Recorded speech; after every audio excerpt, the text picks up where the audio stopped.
Rundown of today's top stories, Thursday, October 31st.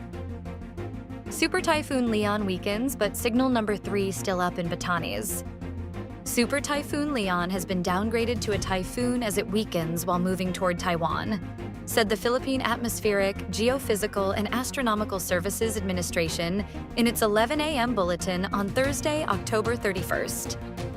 Leyon now has maximum sustained winds of 175 kilometers per hour near its center and gusts reaching 215 kilometers per hour. While signal number 4 has been lifted, signal number 3 remains in effect in Batanes. Pagasa said Leyon may exit the Philippine area of responsibility by Thursday evening or early Friday morning. Representative Abante seeks guidance from the Supreme Court to speed up the justice system in the country. Manila's 6th District Representative Benny Abante Jr. is asking the Supreme Court to recommend to Congress the appropriate measures that it can pursue to expedite the delivery of justice in the country.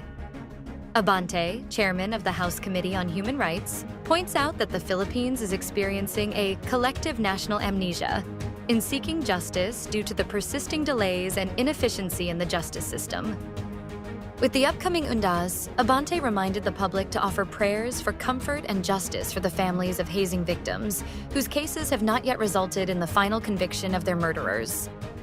He also urged people to remember the thousands of victims of extrajudicial killings because their killers and the masterminds of the brutal war on drugs have not yet been arrested, prosecuted, convicted, and incarcerated for their heinous crimes.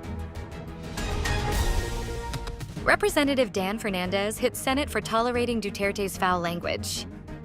Santa Rosa City Lone District Representative Dan Fernandez has chided senators for its dismissive behavior with the sheer amount of profanities uttered by former President Rodrigo Duterte during a recent Senate Blue Ribbon Committee hearing.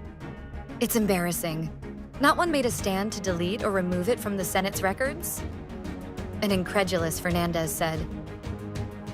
Last October 28th, Duterte testified before the Blue Ribbon panel, which on that day launched its investigation on his wars on drugs that allegedly killed up to 30,000 people. His testimony was laced with cuss words, particularly the phrase PI. Of the senators present at the hearing, only Senator Risa Hontiveros manifested disapproval of the ex-president's foul language. However, the presiding chairman, Senate Minority Leader Coco Pimentel III, ultimately allowed Duterte to speak the way he wanted to for the sake of accuracy. Senator Imee Marcos asks on what happened to the 132 billion pesos Bicol flood control budget.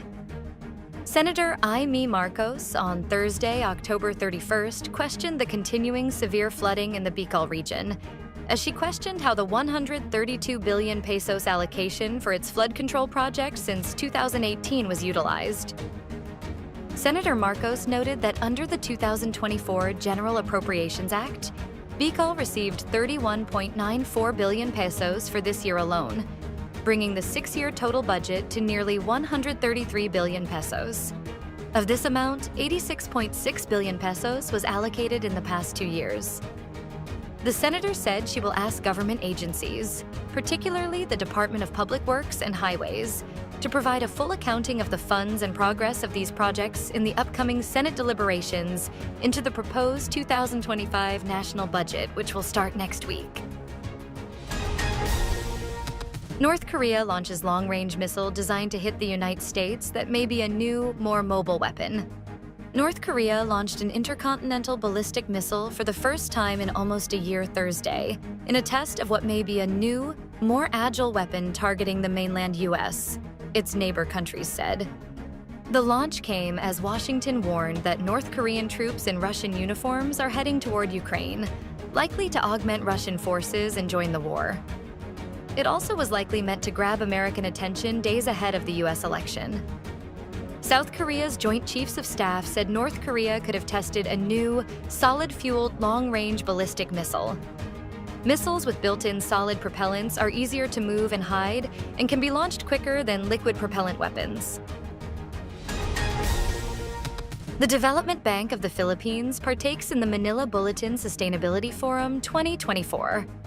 The Development Bank of the Philippines announces its participation in the Manila Bulletin Sustainability Forum 2024, underscoring its commitment to advancing sustainable practices in its operations. DBP has been working to drive and speed up sustainable economic growth by providing resources aimed at improving the well-being of Filipinos.